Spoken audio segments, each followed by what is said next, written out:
when there's a new task that we're about to start, we can bring in other developers and go, hey, how should we tackle this together? Other things we do is sometimes we'll come up with certain situations in the app which haven't been designed for yet, and we'll bring in the designer and go, hey, what do you think? What should we do in this situation if this happens? And then the designer will kind of go, oh, how about this and that? Sometimes it even goes the other way. Sometimes you think, hey, I'm just building this, and I noticed that this little piece of copy or text doesn't really make sense in this context. Do you have any better suggestions for that? Or we make a suggestion ourselves, and then we're like, yeah, cool, no worries, we'll update that design. You've brought up a really good point in the sense that gone are the days or the misconceptions where people think, oh, software developers, they're locked in a tiny room and crunching out code all day. That's definitely not the case. I'm not sure if it was ever the case like that, but like what you've mentioned, whether you're having a meeting with the UX guy or the product manager or whoever, or the CEO, or exactly, or the CEO, the developers are definitely involved in that process, in those discussions, and it's definitely a collaborative process, and where the developers are giving feedback to that forum, and they're also receiving feedback, and it's definitely a two-way communication. You'll often probably hear this as well in the sense that communication skills for developers is increasingly emphasized as much, if not more, than their actual technical skills, because of that need to interact with the other stakeholders and making sure that the requirements are reflected and understood correctly and implemented like everyone expects. As you mentioned, developers are definitely not, I mean, yes, some, you use the word nerd or geek.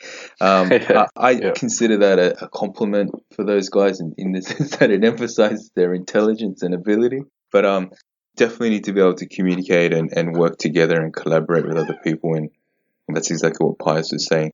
Pius also mentioned effort estimation in terms of days versus hours versus points. We won't go into that in detail here. I will add some notes in the show notes to add some more information for those who are interested.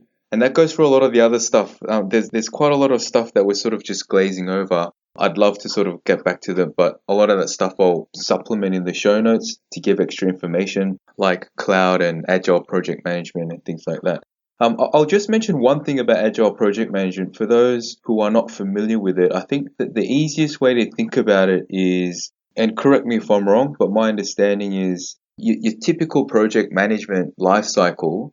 One common label for a type of the old school model was, I wouldn't call it old school, one of the existing traditional methods was the good old waterfall project management model, where you'll have an analysis phase, then a design phase, then a development phase, and then a test phase. And that had a set defined sequence.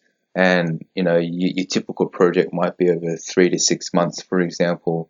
And your testing wouldn't start until your official testing wouldn't start until your development was finished, and development wouldn't start until all your analysis was finished. And it was done in that sequential fashion.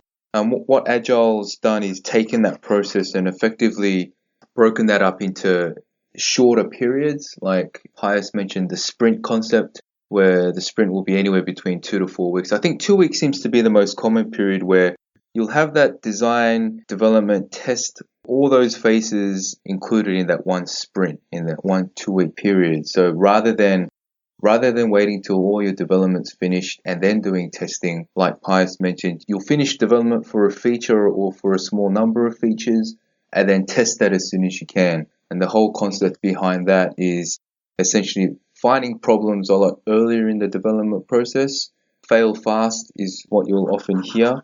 That makes companies a lot more agile, a lot more able to develop features the way that they were intended. So for example, if a feature is not being developed the way that the end user expects, you find out 2 weeks later and then you can quickly fix it, rather than 6 months later when the project's all essentially finished. And then if you try to re-engineer everything all over again, it becomes that much more expensive to be able to have to change that at the end of the process, as opposed to as you're going through it. I think that's one of the few major key points that people often emphasize with the agile project management.